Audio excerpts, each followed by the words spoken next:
વિજ્ઞાન પાઠ 3 સ્વાધ્યાયનો વિભાગ ડી જોઈએ। નીચેના પ્રશ્નોના ઉત્તર મુદ્દાસર આપો। પહેલો સવાલ છે, બુદ્ધિ અંગેના સામાન્ય સંભવિતતાના આલેખની સમજૂતી આપો કે બુદ્ધિ એ શિક્ષણ અને સમજણ દ્વારા જ્ઞાન પ્રાપ્ત કરવાની, સમસ્યાઓનો ઉકેલ મેળવવાની અને અમૂર્ત રીતે તર્ક કરવાની ક્ષમતા છે। બુદ્ધિના પ્રમાણમાં વ્યક્તિગત ભિન્નતા જોવા મળે છે। વ્યક્તિમાં રહેલી બુદ્ધિ ક્ષમતાનું માપન કરવા માટે ઈસવીસન 1912માં વિલિયમ સ્ટર્ને સૌપ્રથમ સૂત્ર દર્શાવ્યું। બુદ્ધિલબ્ધિ એટલે જેને બુદ્ધિઆંક તરીકે ઓળખવામાં આવે છે, આઈક્યુ એટલે માનસિક વય, એમએના શારીરિક વય C/100। જન્મ સમુદાયમાં બુદ્ધિલબ્ધિના વર્ગીકરણના આલેખને સામાન્ય સંભવિતતાનો આલેખ કહે છે। આ આલેખમાં 50% વ્યક્તિ સામાન્ય બુદ્ધિ ક્ષમતા ધરાવતી હોય। આ આલેખ મુજબ મનોદુર્બળ વ્યક્તિઓનું પ્રમાણ સમાજમાં ખૂબ જ ઓછું અને પ્રતિભા સંપન્ન વ્યક્તિઓનું પ્રમાણ પણ ઓછું હોય છે, આશરે 2.2%। બુદ્ધિલબ્ધિના આધારે બુદ્ધિની વિવિધ કક્ષાઓ દર્શાવવામાં આવે છે। સામાન્ય સંભવિતતાનો આલેખ ઘંટાકાર સ્વરૂપનો છે। જોઈ શકો છો મિત્રો, તમે અહીંયા આલેખ આપેલો છે। 2.2% 70 થી નીચે હોય તે મનોદુર્બળતા, અને 130 થી વધુ હોય તે પણ 2.2% તેવા લોકો હોય છે પ્રતિભા સંપન્ન બાળકો। 50% હોય સામાન્ય બુદ્ધિ ક્ષમતાવાળા હોય, અને આવા આલેખ ઘંટાકાર સ્વરૂપનો દેખાય છે। ત્યારબાદ બીજો સવાલ છે, સ્ટર્નબર્ગના ત્રિપુટીના સિદ્ધાંતમાં બુદ્ધિના 3 પાસા દર્શાવી કોઈ એક પાસાની સમજૂતી આપો। તો કે રોબર્ટ સ્ટર્નબર્ગ એ 1985માં બુદ્ધિ અંગેનો સિદ્ધાંત દર્શાવ્યો છે। તેમના મતે બુદ્ધિ એ વાસ્તવિક વાતાવરણમાં વ્યક્તિના જીવનનું કેન્દ્ર સ્થાને રહેલી માનસિક પ્રવૃત્તિ છે। જ્યારે વ્યક્તિ આ માનસિક ક્ષમતાઓનો ઉપયોગ કરીને બાહ્ય વાતાવરણના ઘટકોને સ્વીકારવાનો, પસંદ કરવાનો અને તેને યોગ્ય ઘાટ આપવાનો પ્રયાસ કરે છે। 1990માં સ્ટર્નબર્ગે આ સિદ્ધાંતનું નામ બદલીને થિયરી ઓફ સક્સેસફુલ ઇન્ટેલિજન્સ, સફળ બુદ્ધિનો સિદ્ધાંત એવું નામ આપ્યું। તેના 3 પાસા છે, 3 ઘટકો છે। પેલું છે ઘટકીય બુદ્ધિ, એટલે જેને સર્જનાત્મક બુદ્ધિ તરીકે ઓળખવામાં આવે છે। બીજું છે અનુભવજન્ય બુદ્ધિ। ત્રીજું છે સંદર્ભગત બુદ્ધિ, વ્યવહારિક બુદ્ધિ। તો પેલું ઘટકીય બુદ્ધિમાં મિત્રો વિશ્લેષણાત્મક બુદ્ધિ આવે। અહીંયા ઘટકીય બુદ્ધિમાં વિશ્લેષણાત્મક બુદ્ધિ, અનુભવજન્ય બુદ્ધિમાં સર્જનાત્મક બુદ્ધિ અને સંદર્ભગત બુદ્ધિમાં વ્યવહારિક બુદ્ધિ। તો પેલું જોઈએ ઘટકીય બુદ્ધિમાં, જેને વિશ્લેષણાત્મક બુદ્ધિ પણ કહેવાય છે। આ પ્રકારની બુદ્ધિમાં અમૂર્ત અને વિશ્લેષણાત્મક તર્ક રીતે વિચારવાની શક્તિ રહેલી છે। તેથી આ પ્રકારની બુદ્ધિને વિશ્લેષણાત્મક બુદ્ધિ તરીકે ઓળખવામાં આવે છે। ઉદાહરણ તરીકે વિશ્લેષણ, આલોચના, સરખામણી, તુલના, મૂલ્યાંકન, માપન, તાર્કિકતા વગેરે। બીજું છે અનુભવજન્ય બુદ્ધિ, સર્જનાત્મક બુદ્ધિ। આ પ્રકારની બુદ્ધિમાં નવીન વિચારો, આંતરસૂઝ તથ્યોને સંગઠિત કરીને નવીન ઉકેલ મેળવીને ક્ષમતા હોય છે, તેથી તેને સર્જનાત્મક બુદ્ધિ કહેવાય। ઉદાહરણ તરીકે કલ્પના, સર્જનાત્મકતા, નવીનતા વગેરે। ત્યારબાદ ત્રીજું છે સંદર્ભગત બુદ્ધિ, વ્યવહારિક બુદ્ધિ।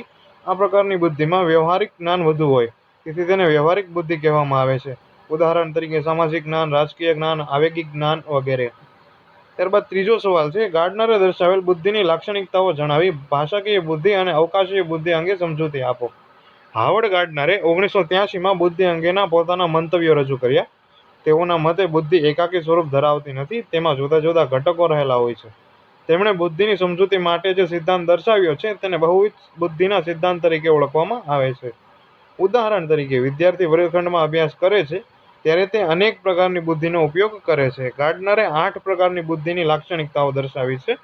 હવે જોઈએ, પેલું છે ભાષાકીય બુદ્ધિ, બીજું છે તાર્કિક ગાણિતિક બુદ્ધિ, ત્રીજું અવકાશીય બુદ્ધિ, ચોથું દૈહિક શરીરલક્ષી બુદ્ધિ, પાંચમું છે આંતરવૈયક્તિક બુદ્ધિ, છઠ્ઠું સાંગીતિક બુદ્ધિ, સાતમું વ્યક્તિ અંતર્ગત બુદ્ધિ, આઠમું નૈસર્ગિક બુદ્ધિ। હવે ભાષાકીય બુદ્ધિ જોઈએ। આ પ્રકારની બુદ્ધિ લેખન, વાંચન, કથન અને ભાષાની જટિલતા સમજવા માટે અને ભાષાને અસરકારક રીતે સમજવા માટે ઉપયોગી બને છે। ઉદાહરણ તરીકે સાહિત્યકારો, લેખકો, વક્તાઓ વગેરે। બીજું છે અવકાશીય બુદ્ધિ, માનસિક પ્રતિમાઓ રચવામાં, નિર્ણય લેવાની ક્ષમતામાં, સમસ્યા કે કોયડા ઉકેલવામાં, ઉખાણાની રમતમાં આ બુદ્ધિનો ઉપયોગ થાય છે। ઉદાહરણ તરીકે વાહન ચાલક, ઓપરેશન કરનાર ડોક્ટર, એન્જિનિયરો વગેરેમાં આ બુદ્ધિ વધારે જોવા મળે છે। ત્યારબાદ ચોથો સવાલ છે, સાંગીતિક બુદ્ધિ અને નૈસર્ગિક બુદ્ધિની સ્પષ્ટતા કરો। તો સાંગીતિક બુદ્ધિ જોઈએ કે સંગીતનો સૂર, તાલ, લય, રાગ વગેરેને સમજી શકે। સંગીતકારો અને વાજિંત્ર વગાડનારમાં આ પ્રકારની બુદ્ધિ વધારે હોય છે। નૈસર્ગિક બુદ્ધિમાં જોઈએ કે પ્રકૃતિના તત્વોને, જીવસૃષ્ટિ અને વનસ્પતિ સૃષ્ટિ અને કુદરતી ઘટનાઓ જાણી શકાય। ઉદાહરણ તરીકે વનસ્પતિશાસ્ત્રી, જીવવૈજ્ઞાનિક, ખેડૂત, વન પ્રવાસીઓ વગેરેમાં આ પ્રકારની બુદ્ધિ જોવા મળે છે। ત્યારબાદ પાંચમું છે સામાન્ય જન સમુદાયમાં બુદ્ધિલબ્ધિના વર્ગીકરણ, વિતરણ અને ટકાવારી દર્શાવતું કોષ્ટક જણાવો। તો આ કોષ્ટકમાં મિત્રો આપણે જોઈ શકીએ છીએ કે બુદ્ધિઆંક 70 થી નીચે, તેને મનોદુર્બળતા જેની ટકાવારી 2.2 હોય, 70 થી 79, સીમાવર્તીય બુદ્ધિ 6.7% હોય, 80 થી 89 છે એટલે કે નિમ્ન સરેરાશ બુદ્ધિ જેની ટકાવારી 16.1 હોય, 90 થી 109 સરેરાશ બુદ્ધિ જે 50% સામાન્ય લોકોમાં હોય, 110 થી 119 જે ઉચ્ચ બુદ્ધિ ધરાવતા હોય 16.1%, 120 થી 129 ઉચ્ચ માધ્યમ બુદ્ધિ જે 6.7% હોય છે, અને 130 થી વધુ એટલે પ્રતિભાશાળી પ્રતિભા સંપન્ન બુદ્ધિ ધરાવતા વ્યક્તિઓ જેને 2.2 ટકાવારી છે, જે હમણાં આપણે ઉપર આલેખમાં જોઈ ગયા ઘંટાકાર સ્વરૂપનો એમ જ છે. મનોદુર્બળતા એ બૌદ્ધિક મહત્તાનું સૂચન કરે છે. સામાન્ય રીતે સરેરાશ વસ્તીના 2% લોકોનો બુદ્ધિઆંક 130 થી વધુ હોય અને 2% લોકોનો બુદ્ધિઆંક 70 થી નીચો હોય છે. ત્યારબાદ છઠ્ઠો સવાલ છે, માનસિક વય કઈ રીતે ગણવામાં આવે છે, સમજાવો. હવે પેલા માનસિક વયની વ્યાખ્યા જોઈએ કે વ્યક્તિ જે પર્યાવરણમાં રહે છે તેના સંબંધમાં તેના માનસિક વિકાસની કક્ષા. જે બાળકની બુદ્ધિનું માપન કરવાનું હોય તેની હાલની શારીરિક ઉંમર કરતાં 2 થી 3 વર્ષ ઓછી ઉંમરની કસોટીથી શરૂઆત કરવામાં આવે છે. વ્યક્તિ આપેલા પ્રશ્નોના સાચા ઉત્તરની સંખ્યાને આધારે તેની માનસિક વય નક્કી કરવામાં આવે. કસોટીના દરેક સાચા ઉત્તર દીઠ 2 માસની માનસિક વય ગણવામાં આવે છે. દરેક વર્ષની કસોટીમાં 6 પ્રશ્નો હોય. કસોટી આપતી વખતે બાળક દ્વારા મોટામાં મોટી ઉંમરની કસોટી કે જેના સર્વ પ્રશ્નોના સાચો જવાબ હોય તે આપી શકે તે તેની પાયાની ઉંમર ગણાય છે. હવે સ્ટેનફોર્ડ બીને કસોટી માનસિક વયની ગણતરી જે આપી હતી એ આપણે જોઈએ કે બાળકની ઉંમર, બાળક દ્વારા 8 વર્ષની ઉંમરની કસોટીના બધા પ્રશ્નોના સાચા જવાબ મળ્યા, તેથી તેની પાયાની ઉંમર 9 વર્ષ, 10 વર્ષ, 11 વર્ષ અને 12 વર્ષ. હવે કસોટીના કુલ વિધાનની સંખ્યા 6. બાળકે વિધાનોના આપેલા સાચા ઉત્તરોની સંખ્યા 6, પછી છે 9 વર્ષમાં 3 સવાલ સાચા આપ્યા, 10 વર્ષમાં 2, 11 વર્ષમાં 1 અને 12 વર્ષમાં 1 પણ સાચો જવાબ નથી આપ્યો. હવે સાચા ઉત્તરોને આધારે થતી માનસિક વય 2 માસની. હવે 48 ગુણ્યા 2, પછી 3 ગુણ્યા 2, 2 ગુણ્યા 2 ને 1 ગુણ્યા 2, આમાં 0. તો 96, 6, 4, 2 ને આમ કરીને 108 તેની માનસિક વય થાય છે. જન્મ તારીખ મુજબ ગણાતા થતી શારીરિક વય સાથે તેની માનસિક વય સરખાવવામાં આવે છે. તેજસ્વી બાળકની માનસિક વય તેની શારીરિક વય કરતાં વધારે હોય છે, અને નબળી બૌદ્ધિક ક્ષમતા ધરાવતા બાળકની માનસિક વય તેની શારીરિક વય કરતાં ઓછી હોય છે. ત્યારબાદ 7મો સવાલ છે, વેક્સલરની પુખ્ત વયની વ્યક્તિઓ માટેની કસોટી વિશે સંક્ષિપ્ત માહિતી આપો. કે વેક્સલરની બુદ્ધિ કસોટી વ્યક્તિગત માપન માટે સૌથી વધુ ઉપયોગી છે. આ કસોટી બાળકથી માંડીને પુખ્ત વયના લોકોની બુદ્ધિના માપન માટે ઉપયોગી છે. જુદી જુદી વય માટે જુદી જુદી કસોટી લેવામાં આવે છે. હવે જોઈએ પેલા વેક્સલરની પુખ્ત વયની બુદ્ધિ કસોટી કે 16 થી 64 વર્ષ સુધીના પુખ્ત વયના લોકોની બુદ્ધિનું માપન થાય. આ કસોટીમાં સમગ્ર બુદ્ધિઆંક, શાબ્દિક કે ક્રિયાત્મક આંક મળે. વેક્સલરની પુખ્ત લોકો માટેની બુદ્ધિ કસોટીમાં માહિતી, સમજ, ગણિત, આંકડાનું પુનરાવર્તન, સમાનતા શોધવી, શબ્દ ભંડોળ વગેરે જુદા જુદા વિભાગો દ્વારા બુદ્ધિનું માપન થાય. વેક્સલરની બુદ્ધિ કસોટીમાં 11 મુખ્ય કસોટી છે, જેમાંથી 6 શાબ્દિક સ્વરૂપની અને 5 ક્રિયાત્મક સ્વરૂપની છે. વેક્સલરે 1981માં પુખ્ત માટે કસોટીનું જે સ્વરૂપ બહાર પાડ્યું તેને WAISR તરીકે ઓળખવામાં આવે છે. ત્યારબાદ 8મો સવાલ છે, વર્તમાન સમયમાં પ્રતિભા સંપન્ન વ્યક્તિને ઓળખવાની માહિતી મેળવવા કઈ પદ્ધતિઓ પ્રચલિત છે. વર્તમાન સમયમાં પ્રતિભા સંપન્ન વ્યક્તિને ઓળખવા માટે સૌથી વધુ બુદ્ધિ કસોટી સિદ્ધિ કસોટીને ઉપયોગમાં લેવામાં આવે છે. પ્રતિભા સંપન્ન બાળકોને ઓળખવા માટે બુદ્ધિઆંકનો આધાર લેવામાં આવે છે. જેમનો બુદ્ધિઆંક 130 થી વધુ હોય તે બાળક અથવા વ્યક્તિ પ્રતિભા સંપન્ન છે એમ કહેવાય. વિદ્યાર્થી વિશેનો શિક્ષકનો અભિપ્રાય, બાળક વિશે માતા પિતાનું મૂલ્યાંકન, બાળકનો સામાજિક આવેગિક પરિપક્વતાનો આંક વગેરેને ધ્યાનમાં રાખીને પ્રતિભા સંપન્ન વ્યક્તિને ઓળખી શકાય છે. ત્યારબાદ 9મો સવાલ છે, મનોદુર્બળતાના કોઈ 2 પ્રકારો સમજાવો. કે મનોદુર્બળતાને બૌદ્ધિક મંદતા કે માનસિક પછાતપણું કહેવાય. આવા બાળકોમાં બુદ્ધિ ઓછી હોય તેથી તે પર્યાવરણ વિવિધ પ્રકારના પડકારોનો સામનો કરવો પડે.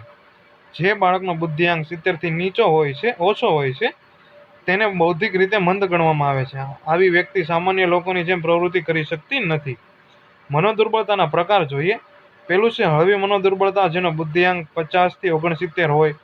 બીજું છે મધ્યમ મનોદુર્બળતા, જેનો બુદ્ધિઆંક 35 થી 49 હોય.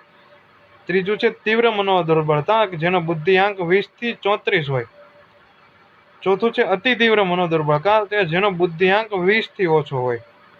ત્યારબાદ 10મો સવાલ છે, હળવી કક્ષાનો બુદ્ધિઆંક ધરાવતી વ્યક્તિનો અભ્યાસ અને સામાજિક કૌશલ્યો કેવા હોય છે? કે હળવી કક્ષાનો બુદ્ધિઆંક ધરાવતી વ્યક્તિનો બુદ્ધિઆંક 50 થી 69 હોય છે. હવે એનો અભ્યાસ જોઈએ કે ઉત્તમ શૈક્ષણિક પર્યાવરણ હોય તો 3 થી 6 ધોરણ સુધી અભ્યાસ કરી શકે છે.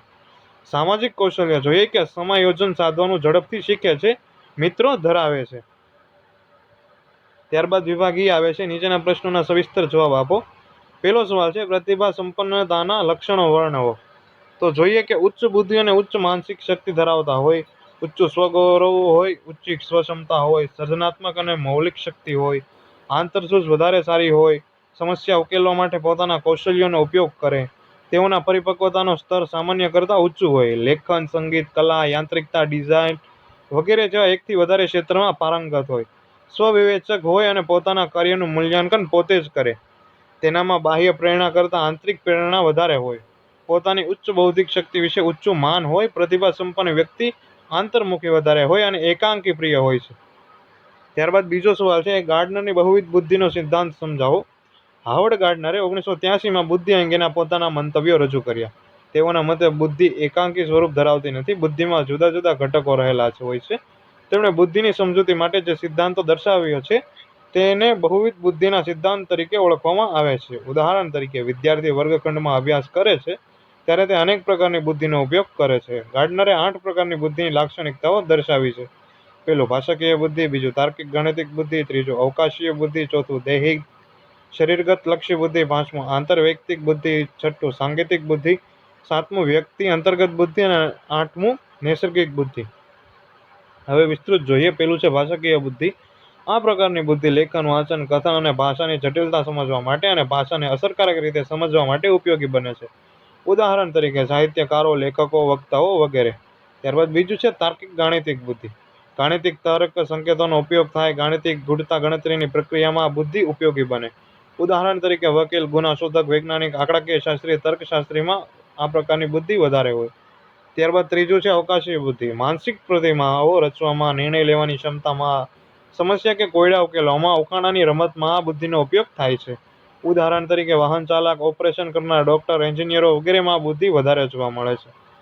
ત્યારબાદ ચોથું છે દૈહિક શરીરગત લક્ષી બુદ્ધિ. શરીરનું હલનચલન, ગતિ, શરીરના અંગોનો મરોડ વગેરે કેળવવા માટે આ પ્રકારની બુદ્ધિની જરૂર પડે. ઉદાહરણ તરીકે રમતવીરો, હસ્તકલાના કારીગરો, નૃત્યકારો, અભિનેતા વગેરેમાં આ બુદ્ધિ વધારે હોય. ત્યારબાદ પાંચમું છે આંતરવૈયક્તિક બુદ્ધિ. આ પ્રકારની બુદ્ધિ વડે વ્યક્તિ બીજા વ્યક્તિના ગમા, લાગણી, આવેગ, સ્વભાવ, ટેવ વગેરે જાણી શકે છે. ઉદાહરણ તરીકે રાજનેતાઓ, ધર્મગુરુ, શિક્ષણ, સામાજિક કાર્યકરો વગેરે. ત્યારબાદ છઠ્ઠું છે સાંગીતિક બુદ્ધિ. સંગીતના સૂર, તાલ, લય, રાગ વગેરે સમજી શકે. સંગીતકારો અને વાજિંત્ર વગાડનારમાં આ પ્રકારની બુદ્ધિ વધારે હોય છે. ત્યારબાદ સાતમું છે વ્યક્તિ અંતર્ગત બુદ્ધિ. વ્યક્તિ પોતે પોતાની જાતને સમજી શકે, આંતરશુદ્ધ શક્તિ હોય. ઉદાહરણ તરીકે લાગણી, આવેગ, મનોવલણ, પૂર્વગ્રહ, માન્યતા વગેરે. ત્યારબાદ આઠમું છે નૈસર્ગિક બુદ્ધિ. પ્રકૃતિના તત્વોને, જીવસૃષ્ટિ અને વનસ્પતિ સૃષ્ટિ અને કુદરતી ઘટનાઓને જાણી શકાય. ઉદાહરણ તરીકે જીવ વિજ્ઞાન, વનસ્પતિ શાસ્ત્રીય, ખેડૂત, વન પ્રવાસી વગેરેમાં આ પ્રકારની બુદ્ધિ વધારે હોય છે. ત્યારબાદ મિત્રો ત્રીજો સવાલ છે, બુદ્ધિની કોઈ પણ એક વ્યાખ્યા આપી તેનું સ્વરૂપ સ્પષ્ટ કરો. હવે વ્યાખ્યા જોઈએ કે બુદ્ધિ એટલે વસ્તુને જાણવાની ચિત્તની આકલન કે સમજ શક્તિ. આ વ્યાખ્યા સાર્થ ગુજરાતી જોડણી કોષમાંથી લીધેલી છે. ત્યારબાદ બીજી વ્યાખ્યા છે, બુદ્ધિ એટલે સારી રીતે સમજવાની, યોગ્ય રીતે નિર્ણય લેવાની અને તર્ક કરવાની શક્તિ, જે બીને અને સાયમને આપેલી છે. હવે બુદ્ધિનું સ્વરૂપ જોઈએ કે બુદ્ધિ પહેલું સ્વરૂપ છે, પહેલું લક્ષણ છે, બુદ્ધિ માનસિક શક્તિઓનો સરવાળો છે. બુદ્ધિ માનસિક ક્ષમતા કે માનસિક શક્તિઓનો સરવાળો છે. તેમાં તર્ક, વિચારણા, કલ્પના, નિર્ણય ક્ષમતા વગેરેનો સમાવેશ થાય. ત્યારબાદ બીજું છે, બુદ્ધિ અમૂર્ત રીતે તર્ક કરવાની ક્ષમતા છે. બુદ્ધિ અમૂર્ત રીતે તર્ક કરવાની ક્ષમતા ધરાવે છે. બુદ્ધિ અમૂર્ત રીતે તર્ક કરવાની કે અપ્રત્યક્ષ રીતે ચિંતન કરવાની ક્ષમતા છે. તેની મદદથી શાબ્દિક, ગાણિતિક, વૈજ્ઞાનિક નિયમોને સરળતાથી સમજી શકાય. ન્યાય, પ્રામાણિકતા, સજ્જનતા આવા શબ્દોને બુદ્ધિ વડે જાણી શકાય, પરંતુ પ્રત્યક્ષ બતાવી શકાતા નથી. ત્રીજું છે બુદ્ધિ સમસ્યાઓનો ઉકેલ મેળવવાની ક્ષમતા છે. બુદ્ધિ વડે વ્યક્તિ પોતાની આંતરસૂઝથી કોઈ પણ સમસ્યાનો ઉકેલ મેળવી શકે છે. પૂર્વના અનુભવ દ્વારા પણ વ્યક્તિ સમસ્યા ઉકેલી શકે છે. ચોથું છે ઉદ્દેશ્યપૂર્ણ ક્રિયાઓ અને નિર્ણય લેવાની ક્ષમતા. બુદ્ધિ વડે વ્યક્તિ ઉદ્દેશ્યપૂર્ણ ક્રિયા પણ કરી શકે અને સારી રીતે નિર્ણય પણ લઈ શકે છે. વ્યક્તિ બુદ્ધિ વડે જીવનમાં ઉદ્દેશ્યપૂર્ણ ક્રિયાઓ દ્વારા પોતાના ધ્યેય સિદ્ધ કરવા માટે નિર્ણય લે છે. ત્યારબાદ પાંચમું છે વાતાવરણ સાથે સમાયોજન કે અનુકૂલન કરવાની ક્ષમતા. બુદ્ધિ વ્યક્તિને વાતાવરણની સાથે અસરકારક રીતે સમાયોજન કે અનુકૂલન કરવામાં મદદરૂપ બને છે. નવી નવી પરિસ્થિતિમાં બદલાતું વાતાવરણ, બદલાતી માનવીની અપેક્ષા વગેરે હોવા છતાં માનવીની બુદ્ધિ વડે અનુકૂલન સાધે છે. ત્યારબાદ 14 સવાલ છે સ્પીયરમેનના દ્વિઘટક સિદ્ધાંતમાં જી અને એસ ફેક્ટરની સામાન્ય લાક્ષણિકતાઓ જણાવો. જી ફેક્ટર અને એસ ફેક્ટર. હવે જી ફેક્ટર જોઈએ કે આ જન્મજાત ક્ષમતા છે અને એસ ફેક્ટરમાં કે આ ઘટક જન્મજાત નથી એટલે કે સંપાદિત છે, શીખાયેલું છે. જી ફેક્ટર આ સામાન્ય માનસિક ઉર્જા કે શક્તિ છે અને એસ ફેક્ટરમાં વાતાવરણમાંથી પ્રાપ્ત થયેલ શિક્ષિત ક્ષમતા છે. જી ફેક્ટરની બાબતમાં તફાવત જોવા મળે. જ્યારે એસ ફેક્ટરમાં એક જ વ્યક્તિમાં જુદી જુદી પ્રવૃત્તિ, એસ ફેક્ટરમાં વિવિધતા જોવા મળે છે. જી ફેક્ટર જીવનની દરેક પ્રવૃત્તિમાં આ ક્ષમતાનો ઉપયોગ થાય, જ્યારે એસ ફેક્ટરમાં એક જ વ્યક્તિમાં વિવિધ વિશિષ્ટ ક્ષમતાઓ સરખા પ્રમાણમાં હોતી નથી. જી ફેક્ટરમાં જે વ્યક્તિમાં જી ફેક્ટરનું પ્રમાણ વધુ હોય તે વ્યક્તિ જીવનમાં વધુ સફળતા મેળવે છે, જ્યારે એસ ફેક્ટરમાં શિક્ષણ અને તાલીમ દ્વારા પરિવર્તન લાવી શકાય છે. ત્યારબાદ પાંચમો સવાલ છે જેપી દાસના સિદ્ધાંતમાં 5 સિદ્ધાંતની સમજૂતી આપો. જગન્નાથદાસ પ્રસાદ, જેપી દાસ અને તેમના ભાગીદારોએ બુદ્ધિના સિદ્ધાંતોમાં જી ઘટક સિદ્ધાંતનો વિરોધ કર્યો. બોધાત્મક ક્ષમતા માટે મગજની રચના જવાબદાર છે. તેઓએ ચેતા મનોવૈજ્ઞાનિક દ્રષ્ટિકોણ સ્વીકાર્યો છે. તેમના મતે મગજની રચના કેન્દ્રો સ્વતંત્ર રીતે ચોક્કસ માનસિક પ્રક્રિયાનું નિયમન કરે છે અને આ કેન્દ્રો પરસ્પર એકબીજા સાથે જોડાયેલા હોય. તેમના સિદ્ધાંતને 5 સિદ્ધાંત તરીકે ઓળખવામાં આવે છે. પી એટલે પ્લાનિંગ, આયોજન. એ એટલે અટેન્શન અરાઉસલ, ધ્યાન ઉત્તેજના. એસ એટલે સમકાલીન પ્રક્રિયા અને બીજો એસ એટલે કે સક્સેસિવ પ્રોગ્રેસિંગ એટલે ક્રમબદ્ધ પ્રક્રિયા. હવે એને વિસ્તૃત જોઈએ. પી આયોજન, પ્લાનિંગ. આ એવી બોધાત્મક ક્ષમતા છે જેની મદદથી આપણે સમસ્યાનો ઉકેલ કેવી રીતે મેળવશું તેનો નિર્ણય લઈ શકીએ છીએ અને નિર્ણય મુજબનું વર્તન પણ કરી શકીએ છીએ. આ માનસિક પ્રક્રિયા માટે આપણા મગજનો અગ્રખંડ જવાબદાર હોય છે. ત્યારબાદ એ આવે છે ધ્યાન ઉત્તેજના. વાતાવરણમાં ઘણા બધા ઉદ્દીપકો રહેલા હોય છે, પરંતુ આપણે દરેક ઉદ્દીપક પ્રત્યે ધ્યાન આપતા નથી. કેટલાક ઉદ્દીપકની અવગણના કરીએ છીએ. ધ્યાન કેન્દ્રિત કરવાની મુશ્કેલીની વિકૃતિ ધરાવતા વ્યક્તિને આ બોધાત્મક પ્રક્રિયામાં ખામી જોવા મળે છે. ધ્યાન અને ઉત્તેજના સાથે મગજના મગજસ્કંદ અને થેલેસમ જોડાયેલ હોય છે. ત્યારબાદ એસ એટલે સમકાલીન પ્રક્રિયા. જુદા જુદા ઉદ્દીપકને એક સાથે જોડીને એક ઘટના તરીકે જોવામાં આવે છે. ભાષાકીય ક્ષમતા મેળવવા માટે સમકાલીન પ્રક્રિયા વધુ જરૂરી છે. ઉદાહરણ તરીકે મારી માતાના પિતાના એકના એક દીકરા મારા કોણ? તેમાં જવાબ આવશે મામા. આ ક્ષમતા માટે મોટા મગજનો પશ્વખંડ અને અગ્રખંડ જવાબદાર હોય છે. ત્યારબાદ એસ સક્સેસિવ પ્રોગ્રેસિંગ, ક્રમબદ્ધ પ્રક્રિયા કે ઉદ્દીપકને ક્રમબદ્ધ રીતે રજૂ કરવાની ક્ષમતાનો સમાવેશ થાય છે. શબ્દો, વાંચન કાર્ય, લેખન કાર્ય. આની માટે મોટા મગજનો અગ્રખંડ અને નિમ્નખંડ જવાબદાર હોય છે. તો આ સાથે મિત્રો આપણો મનોવિજ્ઞાનનો પાઠ 3 બુદ્ધિ અહીં પૂરો થાય છે. જો તમને મારી આ ચેનલ ગમી હોય તો સબસ્ક્રાઇબ કરો, લાઇક કરો અને તમારા મિત્રો સાથે વધુને વધુ શેર કરો. જો તમારે મનોવિજ્ઞાન પાઠ 3 બુદ્ધિ એનો સ્વાધ્યાય જો પીડીએફ જોતું હોય તો નીચે ડિસ્ક્રિપ્શન બોક્સમાં લિંક આપેલી છે, ત્યાંથી પણ તમે ડાઉનલોડ કરી શકો છો.